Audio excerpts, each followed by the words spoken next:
Good morning students, welcome to the channel current affairs updated and this is Akanksha. और आज के इस lecture में हम डिस्कस करेंगे 9 सितंबर की इम्पॉर्टेंट करंट अफेयर्स। लेक्चर काफ़ी इंपॉर्टेंट होगा आपके सभी एग्जाम के पॉइंट ऑफ व्यू से, तो उसको एंड तक ज़रूर देखिएगा। और जितनी भी आपकी न्यूज़ बनती हैं 9 सितंबर से, उन सभी को हम कवर करेंगे आज के इस लेक्चर में। इसके अलावा देखिए 9 मंथ का जो कंटेंट है हमारा करंट अफेयर्स का, जिसमें आपको जनवरी से लेकर सितंबर 2025 का पूरा कंटेंट यहाँ पर दिया हुआ है एमसीक्यू फॉर्मेट में, आप देख सकते हो। इसमें 2000 प्लस क्वेश्चंस यहाँ पर होंगे एंड एक्सप्लेनेशन के साथ में सभी चीज़ें यहाँ पर मेंशन की गई है। एंड इसके लिए आप हमें व्हाट्सअप कर सकते हैं 8815306208 पर। साथ ही में जो हमारा एप्लीकेशन है दैट इज़ देवाशीष क्लासेस, तो आप इसको भी इंस्टॉल कर सकते हैं। यहाँ पर आपको हमारे सभी लेटेस्ट कोर्सेज, पीडीएफ एंड जो भी इंपॉर्टेंट लिंक्स हैं वो यहाँ पर अवेलेबल हो जाएगा। तो अब शुरू करते हैं लेक्चर को एंड डिस्कस करते हैं फर्स्ट क्वेश्चन। लेकिन उससे पहले हम करते हैं लास्ट क्लास को रिवाइज। तो कल हमने डिस्कस किया था कि मेंस हॉकी एशिया कप 2025 ये किसने जीता है? ये जीता है इंडिया ने। किसको हराकर? साउथ कोरिया को हराकर, ठीक है। एंड ये पूरा टूर्नामेंट कहाँ पर हो रहा था? बिहार में हो रहा था, जिसमें इंडिया यहाँ पर जीत गई है और साउथ कोरिया को यहाँ पे हरा दिया है। फिर women single title in US open 2025, तो विमेन सिंगल टाइटल जो है यूएस ओपन का ये जीता है आरिना सबलेंका ने, जो कि बिलोंग करती है कहाँ से? बेलारूस से। वर्ल्ड यूथ स्क्रैबल चैंपियनशिप ये टाइटल जीतने वाले फर्स्ट इंडियन तो ये बने हैं माधव कामत।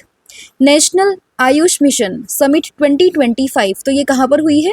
न्यू दिल्ली में। Sample registration service statistical report 2023, तो इसके according India's total fertility rate ये कितना है? तो ये हो जाएगा 1.9। Ministry of housing and urban affairs ने अभी एक अंगीकार 2025 कैंपेन को लॉन्च किया है, तो किस स्कीम के अंडर? तो ये आएगा पीएम आवास योजना अर्बन 2.0। अभी रिसेंटली एक फ्री लिविंग अमीबा जो है वो देखा गया है केरला में, जिसका नाम है अखंत अमीबा। तो इसमें क्या है, एक पब्लिक हेल्थ कंसर्न बना है केरला में, तो इसलिए ये पूरी का पूरा जो फ्री लिविंग बैक्टीरिया है तो आपको ध्यान रखना है। फिर बात करें India's largest lithium ion battery manufacturing plant, तो ये कहाँ पे जो है लॉन्च हुआ है? ये हुआ है हरियाणा में। फिर बात करें एक नॉवल या फिर बुक है जिसका नाम है Mother Mary comes to me, तो ये किसने लिखी है? तो ये अरुंधति राय की बुक है। फिर यूके के डेप्यूटी प्राइम मिनिस्टर कौन बने हैं? David Levy. NASA's new associate administrator तो ये बने हैं अमित क्षत्रिय। फिर इंडिया एंड सिंगापुर ने अभी जो है अपनी मैरीटाइम सिक्योरिटी को एनहेंस करने के लिए, और साथ ही में एक स्ट्रेट है जिसके पेट्रोलिंग प्लान को यहाँ पे बताया गया है, तो वो कौन सा स्ट्रेट है? तो ये होगा मलक्का स्ट्रेट। जॉर्जियो अरमानी तो इनके भी हाल ही में डेथ हुई है एंड ये कहाँ से बिलोंग करते थे? तो बेसिकली इनका जो फील्ड था ये बिलोंग करते थे फैशन डिज़ाइनिंग वाले फील्ड से, तो यानी कि फैशन डिज़ाइनर थे। फिर बात करें एक डिटेल प्लान यहाँ पे लॉन्च किया गया है बाय दी नीति आयोग, जिसमें कि इंडियाज पल्सेस प्रोडक्शन के बारे में बात की गई है कि कैसे हम उसको बूस्ट कर सकते हैं। फिर बात करें प्रोफेसर वी के गौकक अवार्ड 2025, तो ये किसको मिला है? आनंद वी पाटिल को, ठीक है। तो ये आपका लास्ट क्लास का रिवीजन था। अब हम करते हैं आज के फर्स्ट क्वेश्चन से शुरुआत। तो फर्स्ट क्वेश्चन है flamingo cruise missile is developed by which country? तो फ्लैमिंगो क्रूज मिसाइल को यहाँ पे किस कंट्री ने डेवलप किया है? तो करेक्ट आंसर होगा option number C, that is Ukraine. तो यूक्रेन ने यहाँ पे फ्लैमिंगो क्रूज मिसाइल को डेवलप किया है, तो ऑप्शन नंबर जो सी है वो आपको ध्यान रखना है। एंड इसको सिंपल लैंग्वेज या फिर शॉर्ट फॉर्म में आप कह सकते हो FP5, ठीक है। तो Ukraine unveiled the FP5 that is flamingo, a new long range cruise missile and it is developed bye Ukraine fire point defence company. तो अगर आपसे कल को पूछा जाए कि फ्लैमिंगो जो क्रूज मिसाइल थी उसको किसने डेवलप किया, then your answer will be Ukraine. And यहाँ पे किसने इसको डेवलप किया? तो it is developed by the Ukraine's fire point defence company. इसकी जो रेंज आएगी वो आएगी around 3000 kilometre and it's carry a 1150 kilogram warhead with a maximum take off weight of 6000 kg। तो कहने की मतलब ये है कि इसकी जो रेंज आएगी वो 3000 किलोमीटर्स में इसकी रेंज है एंड जो ये कैरी कर सकते हैं यहाँ पे वॉरहेड तो वो है आपका 1150 किलोग्राम, ठीक है। And flamingo is the first indigenously produce heavy missile in Ukraine Arsenal, तो इसलिए इंपॉर्टेंट बन जाती है। तो ध्यान रखिएगा फ्लैमिंगो एंड रिलेट कीजिएगा किससे? That is from the Ukraine, right. Next आपका क्वेश्चन, लेकिन उससे पहले यूक्रेन को डिस्कस कर लेते हैं। ये है यूक्रेन जिसकी कैपिटल क्या होगी? कीव इसकी कैपिटल है। प्रेसिडेंट काफ़ी न्यूज़ में रहते हैं, that is Vladimir Zelensky. Prime minister अभी बनी थी यूलिया करके एक यहाँ की प्राइम मिनिस्टर बनी थी। एंड यहाँ पे जो करेंसी है वह यूक्रेनियन रेवेन्या, ठीक है। तो यहाँ पे एच साइलेंट रहता है, तो ये इसकी करेंसी है। और इसकी ऑफिशियल लैंग्वेज तो ये हो जाएगी यूक्रेनियन, राइट। तो रिसेंटली न्यूज़ में रहते हैं, तो आपको पीएम एंड प्रेसिडेंट दोनों ही याद रखने हैं। नेक्स्ट आपका क्वेश्चन रहेगा, My Bharat Aapda Mitras are trained by which institution. तो माई भारत आपदा मित्रास, इसको यहाँ पे किस इंस्टीट्यूशन ने जो है वो ट्रेंड किया है? तो ये आएगा आपका national disasters management authority, that is NDMA. यानी कि ऑप्शन नंबर जो ए है वो करेक्ट होगा, माई भारत आपदा मित्रास, ठीक है। Under which institution? तो ये national disaster management authority, right. तो union minister of sports and youth affair said My Bharat Aapda Mitras will assist in flood rescue in Punjab and Himachal Pradesh. हम सभी जानते हैं कि हिमाचल प्रदेश में साथ ही में पंजाब में कितनी ज़्यादा फ्लड की सिचुएशन है, काफ़ी सारे खेत जो है वो बर्बाद हो चुके हैं। तो बहुत ज़्यादा डिवास्टेटिंग सिचुएशन वहाँ पे बनी हुई है। एंड इसके अलावा ऐसा कोई भी डिस्ट्रिक्ट नहीं है पंजाब का जहाँ पे जो फ्लड इफेक्टेड ना हुआ हो, ठीक है। तो इन्हीं सब के बीच में यहाँ पे रोल आता है किसका? माई भारत आपदा मित्रास का, जो कि असिस्ट करेंगे फ्लड रेस्क्यू में जो हुए हैं वहाँ से पंजाब एंड हिमाचल प्रदेश के जो एरियाज हैं वहाँ पे, ठीक है। And my Bharat is an autonomous body under the Department of Youth Affairs, Ministry of Youth Affairs and Sports, right? And its target youth age between the 15 to 29 years in providing resources, mentorship, learning opportunities, and industry connection to build Viksit Bharat. And Aapda Mitras are trained by National Disaster Management Authority under the Aapda Mitras program. तो अभी काफ़ी news में है क्योंकि flood बनी हुई है Himachal and Punjab में। इसके अलावा काफ़ी सारे और एरियाज़ हैं, जैसे कि उत्तराखंड में भी काफ़ी लैंडस्लाइड्स देखी गई है। तो इस कॉन्टेक्स्ट में ध्यान रखिएगा, माई भारत आपदा मित्रास को जिसको ट्रेन करा गया है नेशनल डिजास्टर्स मैनेजमेंट अथॉरिटी ने, राइट। नेक्स्ट आपका क्वेश्चन है, which of the following has issued certification to the India's first telecom system using locally made semiconductor chips. तो अभी यहाँ पे किसने इंडियाज का फर्स्ट टेलीकॉम सिस्टम जो है इसको इशू करने की बात यहाँ पर करी है, जिसमें कि सेमीकंडक्टर्स की जो चिप लगी होंगी वो अपने देश की मतलब लोकली यहाँ पर बनी होंगी, ठीक है। तो ये बात करिए टेलीकम्युनिकेशन इंजीनियरिंग सेंटर, यानी कि ऑप्शन नंबर डी। अब सेमीकंडक्टर से आपको याद होना चाहिए कि इंडिया में अभी खुद का जो इंडिया का फर्स्ट सेमीकंडक्टर चिप की लॉन्च करने की बात की गई है, सेमीकॉन जो यहाँ पे समिट हुआ था उस पे दिल्ली में, ठीक है, जिसका नाम क्या था? विक्रम। तो ये भी आपको रिलेट करना है, दैट इज विक्रम। तो India's first telecom system using locally made semiconductor chips, तो इसको सर्टिफिकेशन किसने दिया है? टेलीकम्युनिकेशन इंजीनियरिंग सेंटर ने, that is option number D, ठीक है। तो India has reached a key milestone as its first telecom system using locally made semiconductors chips secured TEC certification, and this marks a significant step in the nation quest for the technological independence under the Make in India initiative.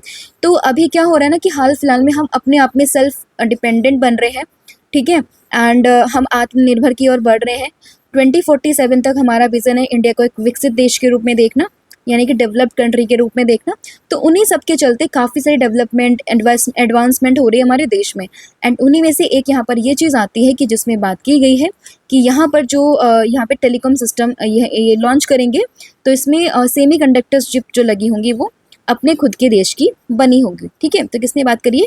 Telecommunication engineering centre ने इसने certification यहाँ पे issue किया है, ठीक है। Next आपका question, Reserve Bank of India has approved the reappointment of R. Gandhi as part-time chairman of which of the following bank? तो R. गांधी को अभी किस बैंक का वापस से पार्ट टाइम चेयरमैन यहाँ पे बना दिया गया बाय दी RBI। तो ये बने हैं किस बैंक के? दैट इज यश बैंक के, ठीक है। तो ऑप्शन नंबर जो सी है वो करेक्ट होगा। तो यश बैंक के अभी जो है वापस से पार्ट टाइम चेयरमैन यहाँ पे बने हैं कौन? R. गांधी, ठीक है। तो ऑप्शन नंबर जो सी है वो आपको ध्यान रखना है। एंड कब से कब तक? तो ये सर्व करेंगे 20 सितंबर 2025 से लेकर 13 मई 2027 के बीच में, यानी कि 25 से लेकर 27 जो ईयर है वहाँ पर जो है ये सर्व करने वाले हैं। तो याद रहेगा किस बैंक के? यस बैंक के, राइट। तो इसके अलावा बात करें अगर हम रिसेंट अपॉइंटमेंट्स की, तो देखिए अभी पीयूष गोयल, तो ये कौन बने हैं? सेक्रेटरी बने हैं मिनिस्ट्री ऑफ माइंस के। सतीश कुमार की बात करें, रेलवे बोर्ड के चेयरमैन वापस से अपॉइंट हुए हैं। डॉक्टर दीपक मित्तल तो UAE में एम्बेसडर बने हैं इंडिया के। दिनेश के पटनायक कनाडा में हाई कमिश्नर बने हैं। उर्जित पटेल की बात करें तो एग्जीक्यूटिव डायरेक्टर बने हैं IMF में। कश्मीर जम्मू एंड कश्मीर बैंक के चेयरमैन यहाँ पे कौन बने हैं? S कृष्णन।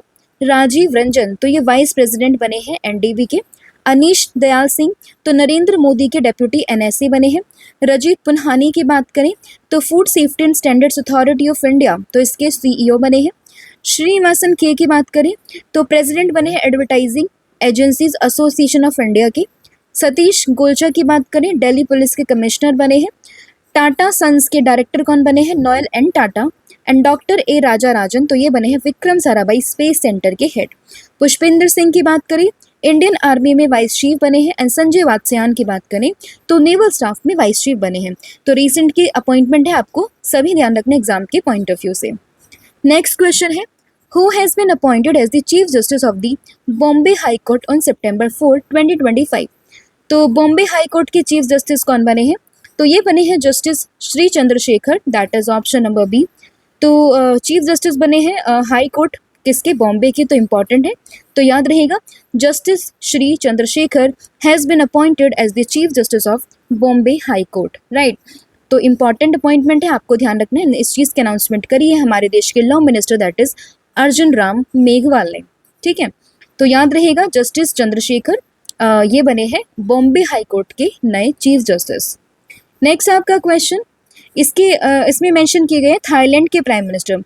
तो थाईलैंड के प्राइम मिनिस्टर कौन बने हैं? ये बने हैं अनुतिन चरनाविरुकुल, ठीक है। तो ये बने हैं कहाँ के प्राइम मिनिस्टर? दैट इज ये बने हैं थाईलैंड के प्राइम मिनिस्टर। तो ऑप्शन नंबर जो A है वो आपको ध्यान रखना है, अनुतिन चरनाविरुकुल आपको जो है इसमें नाम ध्यान रखना है, राइट। तो रिसेंटली 5 सितंबर को इनकी अपॉइंटमेंट यहाँ पर होती है एंड ये अपॉइंट होते हैं थाईलैंड के new prime minister by the countries parliament, ठीक है। एंड इसके अलावा बात करें कि 2023 से बहुत सारी पॉलिटिकल इंस्टेबिलिटी चल रही है थाईलैंड के अंदर। आपने देखा होगा कि जो सिनावात्रा है उनको हटाया गया था, उनको सस्पेंड यहाँ पे किया गया था क्योंकि उनके कुछ फ़ोन जो लॉग्स थे वो लीक्स हो गए थे, ठीक है। इसके अलावा फिर एक बीच में एक्टिंग प्राइम मिनिस्टर भी बनाए गए हैं, बट ऑफिशियली अब जो है अनुतिन को यहाँ पे जो है थाईलैंड का नया प्राइम मिनिस्टर अपॉइंट कर लिया गया है। तो याद रहेगा ऑप्शन नंबर A। अब रिसेंट में कुछ और PM यहाँ पे अपॉइंट हुए थे, वो हम डिस्कस कर लेते हैं फटाफट से। तो देखिए इसमें स्लाइड मेंशन नहीं है बट मैं आपको ऑरली बता देती हूँ। तो लिथुआनिया के जो PM बने थे वो बनी थी इंगा रेगवन करके। यूक्रेन की मैंने ऑलरेडी बता दी है आपको। बांग्लादेश की बात करें तो मोहम्मद यूनुस। पाकिस्तान की बात करें तो शहबाज शरीफ। UK तो इसके जो PM हैं दैट इज़ कीर स्टारमर, और अभी डेप्यूटी PM भी यहाँ पे बने हैं दैट इज़ डेविड लेमी, ठीक है। इसके अलावा नीदरलैंड काफ़ी इंपॉर्टेंट है, ये बने हैं डिक शूफ। रशिया की बात करें तो मिखिल मिशुस्टिन। इटली काफ़ी न्यूज़ में रहती हैं that is Giorgia Meloni. Israel की बात करें तो बेंजामिन नेतन्याहू। जापान की बात करें तो शिगुरु इशिबा हैं, बट हाल ही में इन्होंने रिज़ाइन करने की बात यहाँ पर करी है। उसको हम फर्दर डिस्कस करेंगे बट अभी के लिए आपको ध्यान रखना है। नेपाल की बात करें तो KP Sharma Oli. France again François Bayrou करके यहाँ के फ्रांस के PM थे, बट रिसेंटली इन्होंने भी इनको भी रिमूव कर दिया गया इनके पोस्ट से। हालांकि इस क्वेश्चन को मैं कल डिस्कस करूँगी, क्या सिचुएशन थी, क्या प्रॉब्लम थी जो इनको रिमूव यहाँ पे किया गया है, बट आपको ध्यान रखना है फ्रांस की PM that is François Bayrou, इनको यहाँ पे रिमूव किया गया है। श्रीलंका तो अगेन काफ़ी इंपॉर्टेंट है, हारिनी अमरासुरैया। मॉरिशस की बात करें तो नवीन रामगुलम। कनाडा की बात करें तो मार्क कार्नी। ऑस्ट्रेलिया की बात करें तो एंथनी एल्बनीज। भूटान की बात करें तो शेरिंग तोब्गे जो अभी जो है रिसेंटली इंडिया में भी आए हुए थे। एंड म्यांमार की बात करें तो यू न्यो शो। तो ये काफ़ी सारे इंपॉर्टेंट जो अपॉइंटमेंट्स थी प्राइम मिनिस्टर की जो कि आपको एग्जाम के पॉइंट ऑफ व्यू से याद रखनी है, ठीक है। तो इसमें जापान का ध्यान रखना है एंड फ्रांस का ध्यान रखना है जो कि अभी अपने पोस्ट से यहाँ पे हट गए हैं, ठीक है। नेक्स्ट आपका क्वेश्चन रहेगा, which Indian film maker won the best director award for her film जिसका नाम है songs of forgotten trees the Orizzonti section at the 82nd Venice film festival. तो 82nd वेनिस फिल्म फेस्टिवल में किसको यहाँ पे बेस्ट डायरेक्टर अवार्ड दिया गया for her film that is songs of forgotten trees. तो ये मिला है किसको? अनुपर्णा राय को, that is option number B, ठीक है। तो इंपॉर्टेंट नाम है एंड इंटरनेशनल लेवल पे अवार्ड इनको मिला है। तो याद रहेगा best director award for her film that is songs of forgotten trees won by Anuparna Roy. तो उनकी फिल्म का नाम भी ध्यान रखना है एंड किसको मिला है वो भी ध्यान रखना है एंड किस फिल्म फेस्टिवल में मिला है। तो ये 3 चीज़ें आपको यहाँ पे ध्यान रखनी है, ठीक है। तो बेस्ट डायरेक्टर का अवार्ड है for the film songs of forgotten and किसको मिला है, अनुपर्णा रॉय को। नेक्स्ट आपका क्वेश्चन रहेगा, recently who won the men's single title in US open 2025। तो ऑलरेडी वैसे सर ने जो है पूरा यूएस ओपन साथ ही में जितने भी ग्रैंड स्लैम्स होते हैं ना चारों के चारों, उन सब पे इंडिविजुअली जो है पूरी एक वीडियो बना दी है, तो आप या तो जाके वहाँ पे पूरा पढ़ सकते हो। आपको सालों मतलब जितने भी साल के 4 ग्रैंड स्लैम्स होते हैं ना सभी वहाँ पे मेंशन किए गए हैं। बट अगर हम बात करें यूएस ओपन का टाइटल 2025 में, तो ये जीता है कार्लोस अल्कराज ने, that is option number D, ठीक है। एंड इस बार जो 4 आपके ग्रैंड स्लैम्स होते हैं, लाइक आपका ऑस्ट्रेलियन हो गया, उसके बाद आपका फ्रेंच हो गया, फिर आपका विंबलडन एंड देन यूएस। तो इसमें पहले वाला जीता था जेनिक सिनर ने, फिर जीता है कार्लोस ने, अगेन जीता है जेनिक ने, एंड फिर जीता है किसने, कार्लोस ने। तो काफ़ी इजी रह गया है आपके लिए इस चीज़ को याद करना, ठीक है। तो याद रहेगा आपको कि फर्स्ट और थर्ड ये जीता है जेनिक सिनर ने, एंड फिर सेकंड एंड फोर्थ ये जीता है कार्लोस अल्कराज ने। एंड इनकी कंट्रीज़ भी आपको ध्यान रखनी है कि कार्लोस किस कंट्री से बिलोंग करता है या जेनिक सिनर किस कंट्री से बिलोंग करते हैं, तो ये भी आपको एग्जाम के पॉइंट ऑफ व्यू से याद रखने हैं, ठीक है। एंड वही बात करें विमेंस में, तो विमेंस में ये जीता है आरेना सबलेंका ने, जो कि बिलोंग करती है पोलैंड से। एंड किसको हराया है, सॉरी आरेना सबलेंका बिलोंग करते हैं बेलारूस से, ठीक है। एंड किसको हराया, इन्होंने हराया अमेंडा एनीसिमोवा को, जो कि बिलोंग करती है यूएसए से। साल के 4 ग्रैंड स्लैम्स होते हैं, Australian open, French open, Wimbledon and US open. And इनका सीक्वेंस आपको ध्यान रखना है, ऑस्ट्रेलियन की बात की सबसे पहले होता है मिड जनवरी में, फिर फ्रेंच होता है मई एंड जून में, फिर विंबलडन होता है जून से जुलाई में, एंड देन यूएस जो अभी हुआ है that is in the August and September, ठीक है। नेक्स्ट आपका क्वेश्चन है, which Indian actress has been appointed as Levi's global brand ambassador. तो लेवाइस की ग्लोबल ब्रांड एम्बेसडर कौन बनी है, तो ये बनी है आलिया भट्ट, यानी कि ऑप्शन नंबर सी, ठीक है। तो ऑप्शन नंबर सी आपको ध्यान रखना है, लेवाइस की ग्लोबल ब्रांड एम्बेसडर बनी है ऑप्शन नंबर सी, ठीक है। एंड अभी रिसेंट में कुछ जो है एम्बेसडर चुने गए हैं वो हम डिस्कस कर लेते हैं। जैसे कि बात करें कृति शनन की, तो इम्पॉर्टेंट है ये काफ़ी ज़्यादा, ये इंडियाज़ ऑनरी एम्बेसडर बनी है for the gender equality. Abhinav Bindra की बात करें तो मेंटल हेल्थ एम्बेसडर बने हैं for the athletes. Madhuri Dixit की बात करें तो उड़ीसा स्टेट में जो हैंडलूम इंडस्ट्री है उसके ब्रांड एम्बेसडर बनी है। जोमेटो के ब्रांड एम्बेसडर कौन बने हैं, शाहरुख खान। सारा तेंदुलकर की बात करें तो ऑस्ट्रेलियन टूरिज्म कैंपेन की ये जो है ब्रांड एम्बेसडर बनी है। क्रिस्टियानो रोनाल्डो की बात करें तो ई स्पोर्ट्स वर्ल्ड कप 2025 के ये जो है ब्रांड ग्लोबल एम्बेसडर बने थे। कैटरीना कैफ की बात करें तो मालदीव टूरिज्म की, एंड हिना खान की बात करें तो कोरिया टूरिज्म की। विद्या बालन तो ये फर्स्ट ब्रांड एम्बेसडर बनी है फेडरल बैंक की। शुभमन गिल की बात करें तो ब्रांड एम्बेसडर है किस चीज़ के, एमआरएफ के। आयुष्मान खुराना फिक्की फ्रेम्स के ब्रांड एम्बेसडर हैं। जो खो खो वर्ल्ड कप हुआ था 2025 में, तो उसके ब्रांड एम्बेसडर कौन थे, Tiger Shroff and Salman Khan. And Moto GP के ब्रांड एम्बेसडर इंडिया में शिखर धवन। एंड टाटा मोटर्स के हो जाएंगे विक्की कौशल, राइट। नेक्स्ट आपका क्वेश्चन है, prime minister Shigeru Ishiba of which country has decided to resign from his post. तो जैसा मैंने अभी मेंशन किया था कि शिगुरु इशिबा जो कि जापान के पीएम है, इन्होंने अभी रिज़ाइन करने की बात यहाँ पर करी है, तो ऑप्शन नंबर जो बी है वो आपको ध्यान रखना है। एंड अभी जो हमारे देश के पीएम है वो गए थे जापान और चाइना, वहाँ पर इनसे मिले थे, ठीक है। बट अभी बात करें शिगुरु इशिबा की, तो इन्होंने अपनी पोस्ट से रिज़ाइन करने की बात यहाँ पर कर दी है, तो ऑप्शन नंबर जो बी है वो आपको उसमें ध्यान रखना है, ठीक है। जापान की बात करें, कैपिटल है टोक्यो, एंड करेंसी तो वो हो जाएगी Japanese yen. Next question, international literacy day 2025 तो ये कब बनता है, तो ये बनता है हर साल 8 सितंबर को, यानी कि ऑप्शन नंबर ए। और इम्पॉर्टेंट है डेज, एंड हर एग्जाम में कम से कम एक क्वेश्चन तो पूछा जाता ही है डेज से, तो आपको ध्यान रखना है international literacy day that is celebrated on the 8 सितंबर, ठीक है। तो ऑप्शन नंबर जो ए है वो आपको ध्यान रखना है। एंड इसकी जो थीम है वो रहेगी promoting literacy in the digital era, ठीक है। तो थीम क्या है, promoting literacy in the digital era, ये इसकी थीम है। एंड ये सेलिब्रेट होता है कब, 8 सितंबर को। अभी कुछ इंपॉर्टेंट डेज अभी हुए हैं सितंबर में, उसको हम एक बार रिवाइज कर लेते हैं। हालांकि इतने डेज तो नहीं है, बट ध्यान रखिएगा कि वर्ल्ड कोकोनट डे की बात करें 2 सितंबर, एंड नेशनल टीचर्स डे तो ये बना है 5 सितंबर को, ठीक है। एंड अभी एक और यहाँ पे ऐड हो जाएगा, that is national literacy day, जो कि बनता है कब आपका, ये बनता इंटरनेशनल लिटरेसी डे जो कि बनता है आपका कब, 8 सितंबर को, राइट। नेक्स्ट आपका क्वेश्चन रहेगा, recently who sets a Guinness world record as the oldest man to summit Mount Fuji, Japan tallest mountain. तो जो जापान की टॉलेस्ट माउंटेन है दैट इज माउंट फ्यूजी। तो उस पे अभी जाने वाले सबसे ओल्डेस्ट मैन यहाँ पर कौन बने हैं, और ऐसा करके इन्होंने गिनीज वर्ल्ड रिकॉर्ड यहाँ पे बना दिया। तो ये बने हैं Kokichi Akuzawa, that is option number B, and he became the oldest man to summit Mount Fuji. तो ध्यान रखना है कि किस माउंट को मतलब किस माउंटेन पे ये गए हैं, कहाँ पे ये लोकेटेड है, एंड इनका नाम क्या है, ठीक है। एंड ओल्डेस्ट मैन है तो कितनी एज में, तो ध्यान रखिएगा 102, यानी कि 102 साल की एज में ये गए हैं कहाँ पर, जापान की tallest and most iconic peak that is Mount Fuji, ठीक है।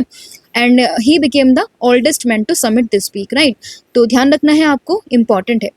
तो ये था आज का आपका कंटेंट जो हमने यहाँ पर डिस्कस कर लिया है। आई होप आपको सभी क्वेश्चन समझ में आए होंगे। स्टिल अगर आपको कोई डाउट रहता है तो आप मुझे कमेंट करके बता सकते हो। अब हम डिस्कस करते हैं पूरी क्लास को फटाफट से, रिवाइज करते हैं पूरी क्लास को। तो सबसे पहले हमने डिस्कस किया फ्लामिंगो क्रूज मिसाइल को, जो कि किस कंट्री ने डेवलप करी है, तो ये करी है यूक्रेन ने, ठीक है। तो इसका नाम आपको ध्यान रखना है, दैट इज यूक्रेन, ठीक है।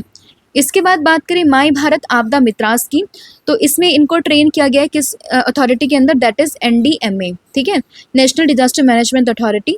फिर टेलीकम्युनिकेशन इंजीनियरिंग सेंटर, यहाँ पे बात हुई किस चीज़ को लेकर कि ये अपना अभी जो इंडिया का फर्स्ट टेलीकॉम सिस्टम यहाँ पे बनाएंगे, जिसमें जो चिप्स लगेंगी वो लोकली मेड होंगी। R गांधी ये बने हैं पार्ट टाइम चेयरमैन किस बैंक के, यश बैंक के, ठीक है। Chief justice of Bombay high court, तो ये कौन बने हैं, तो इनका नाम आपको ध्यान रखना है कि बॉम्बे हाई कोर्ट के जो चीफ जस्टिस अभी बने हैं वो बने हैं just a second, Shri Chandrashekhar, ठीक है। तो जस्टिस श्री चंद्रशेखर ये बने हैं बॉम्बे हाई कोर्ट के चीफ जस्टिस। फिर अनुतिन की बात करें तो ये अभी थाईलैंड के नए प्राइम मिनिस्टर बने हैं। बेस्ट डायरेक्टर अवार्ड किसको मिला है, for her film songs of forgotten trees को, तो ये मिला है अनुपर्णा रॉय को। इसके अलावा बात करें men's single title in US open, तो ये जीता है किसने, कार्लोस अल्कराज ने मेंस कैटेगरी में। एंड वही विमेंस कैटेगरी में बात करें तो ये जीता है आर्याना सबलेंका ने। इसके ऊपर कंप्लीट वीडियो आ चुकी है तो आप उसको भी देख सकते हैं। लिवाइस के ग्लोबल ब्रांड एम्बेसडर कौन बनी है, तो ये बनी है Alia Bhatt. Prime minister Shigeru Ishiba की बात करें तो ये जापान से बिलोंग करते थे और अभी इन्होंने रिज़ाइन करने की बात यहाँ पर करी है। इंटरनेशनल लिटरेसी डे जो कि हम हर साल 8 सितंबर को मनाते हैं, तो आपको ध्यान रखना है। एंड इस बार की थीम है promoting literacy in the digital era, ठीक है। एंड कोकिची अकुजावा की बात करें तो ये 102 ईयर के पर्सन है, and he became the oldest person to summit Mount Fuji which is the Japan tallest mountain and also most iconic peak of Japan, ठीक है। तो याद रहेगा माउंट फ्यूजी। एंड कौन है ये, कोकिजी अकुजावा, एंड इनकी एज कितनी है, 102। तो यह आपका पूरा रिवीजन था। आई होप आपको सभी क्वेश्चन समझ में आए होंगे। स्टिल अगर आपको कोई डाउट रहता है तो आप हमें टेलीग्राम पर भी कनेक्ट कर सकते हैं, वहाँ पर भी मैं आपको क्वेश्चन कराती हूँ, तो आप वहाँ पर भी हमको फॉलो कर सकते हो। एंड अपार्ट फ्रॉम दैट अगर इसके अलावा भी कोई दिक्कत आपको आती है तो आप मुझे कमेंट करके भी बता सकते हो, ठीक है। कल मैंने आप लोगों से पूछा था कि recently India has announced 1000 e-scholarships for the students of which country for the academic year 2025 to 26। तो ये क्या था, अफगानिस्तान को लेकर, ठीक है। तो इसका जो ऑप्शन करेक्ट है दैट इज सी। एंड आज आपको बताना है कि NITI Aayog has release a detailed plan to boost India's pulses.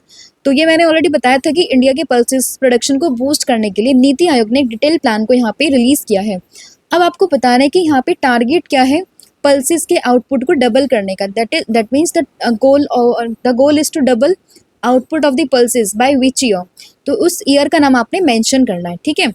And इसके अलावा बूस्टर डोज में आप ध्यान रख सकते हो, हालांकि कल मैंने डिस्कस कर लिया था कि 6 स्टेट है जिनके पास लेजिस्लेटिव काउंसिल है, जिसमें आता है आपका यूपी बिहार, दोनों साथ साथ में ध्यान रखिएगा। एंड इसके अलावा फिर आप पहुँचे महाराष्ट्र में, महाराष्ट्र के साथ आप कर्नाटक को जोड़िएगा। एंड तेलंगाना एंड आंध्र प्रदेश, इन दोनों को आप इकट्ठा याद कीजिएगा, ठीक है। तो आंध्र प्रदेश, तेलंगाना, इसके अलावा UP Bihar and Maharashtra Karnataka. And short अगर आप ट्रिक को की तरीके से याद करना चाहते हो तो आप ट्रिक भी याद रख सकते हो, दैट इज तम्बुक, जिसमें T stands for Telangana, A for Andhra Pradesh, M for Maharashtra, B for Bihar, U for Uttar Pradesh and K for Karnataka, ठीक है। यहाँ पे 6 ऐसे स्टेट्स हैं इंडिया के जहाँ पे लेजिस्लेटिव काउंसिल्स हैं। एंड होमवर्क में आप लोगों को बताना है कि बिगेस्ट एंटी नेशनल ऑपरेशन जो कि कर्रेघट्टा हिल्स में हुआ along the Chhattisgarh Telangana border, तो उस ऑपरेशन का नाम क्या था। The Chola tigers Avengers of Somnath, ये किसने लिखी है। मिनिस्ट्री ऑफ माइंस के सेक्रेटरी कौन बने हैं, IMF के एग्जीक्यूटिव डायरेक्टर कौन बने हैं, इंडियन आर्मी के वाइस चीफ कौन बने हैं, बैडमिंटन वर्ल्ड चैंपियनशिप 2026 तो ये कहाँ पर होगी, एंड ओनम ये कहाँ पर मनता है, एंड इसका मोस्ट इंपॉर्टेंट डे ये कौन सा होता है, तो ये आपने मुझे कमेंट करके बताना है। इसके अलावा सब्जेक्ट वाइज सीरीज यहाँ पर चल रही है तो आप इसको भी अवेल कर सकते हो। इसके लिए भी आप हमें व्हाट्सअप कीजिए 8815306208 पर। एंड साथ ही में कॉम्बो ऑफर है जहाँ पर आपको करंट अफेयर स्टैटिक जी के प्लस 1000 MCQ सीरीज यहाँ पर मिलेगी सब्जेक्ट वाइज, तो आप इसको भी अवेल कर सकते हो। अगेन आपको क्या करना है, व्हाट्सअप करना है 8815306208 पर। तो ये था आज का पूरा कंटेंट जो हमने यहाँ पर डिस्कस कर लिया है। Thank you so much, have a good day and wish you all the very best. जय हिंद, जय भारत, जय जगन्नाथ। Thank you.